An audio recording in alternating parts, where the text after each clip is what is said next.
Hello everybody. I said I would come with more proof and this is it.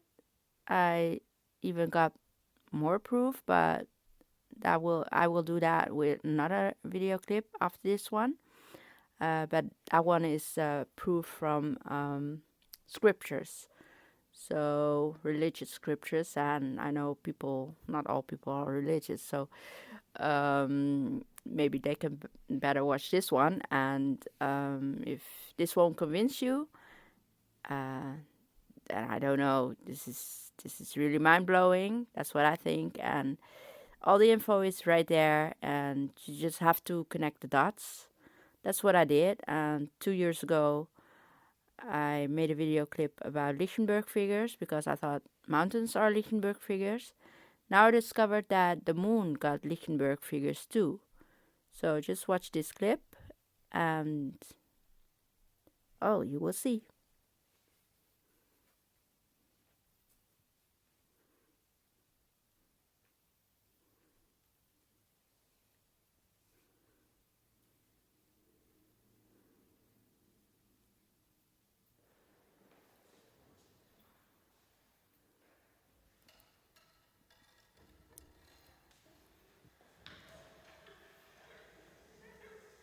This is the positive corona discharge.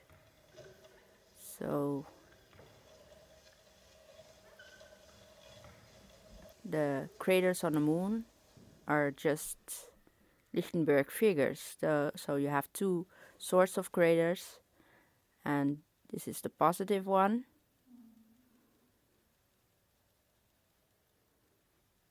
So you see the fern-like stripes. The Tycho crater is like this one.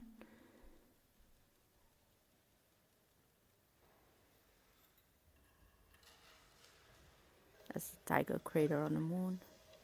And this is the negative corona.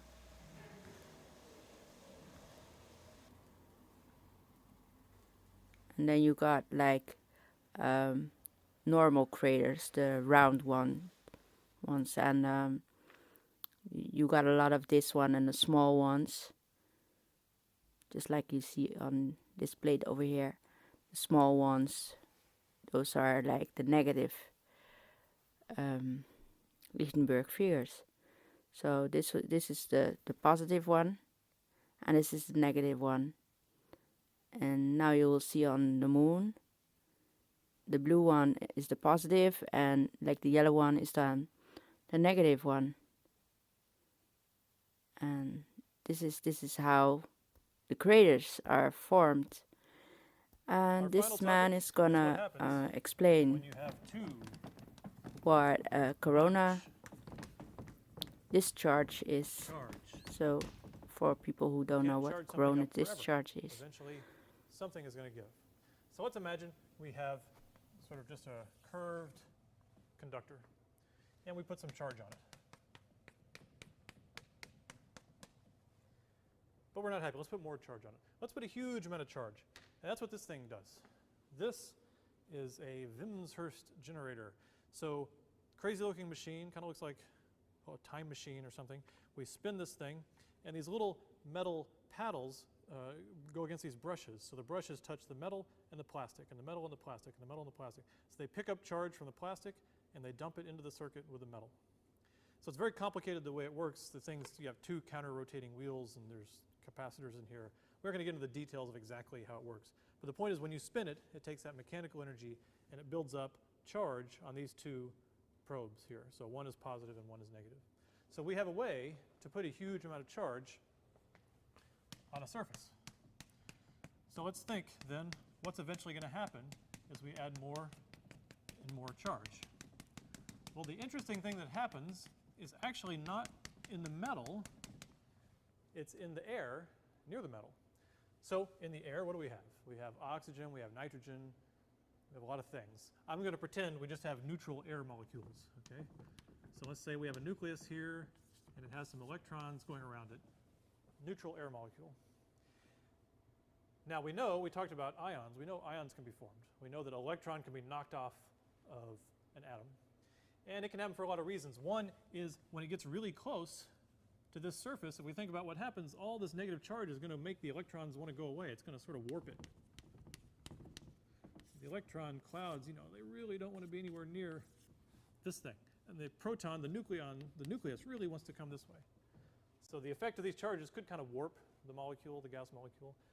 Cosmic rays can come in from space, can ionize the molecule. Basically, somehow, one of these things gets ionized. It just takes one. An electron might actually manage to fly off and go ramming into the gas molecule and create an ion.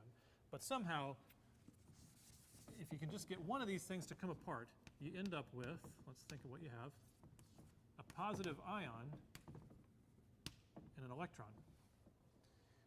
And now you have these two separate charged objects near all this charge.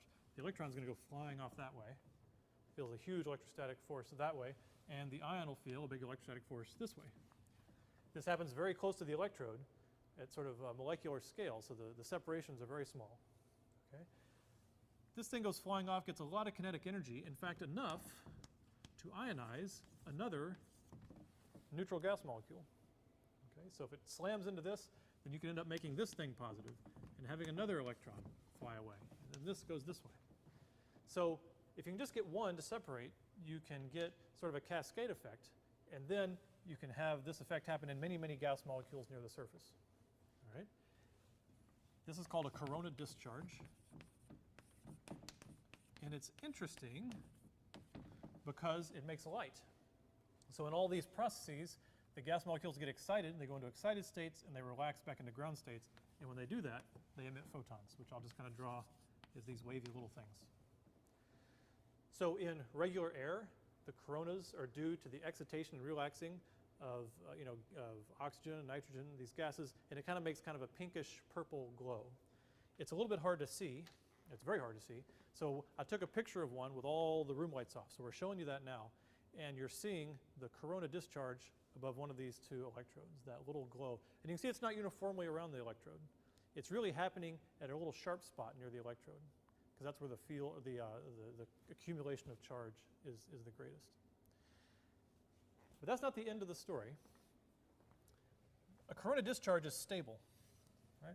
So if we think back here, we have these atoms being ionized, and the electron flies this way, and the atom flies this way.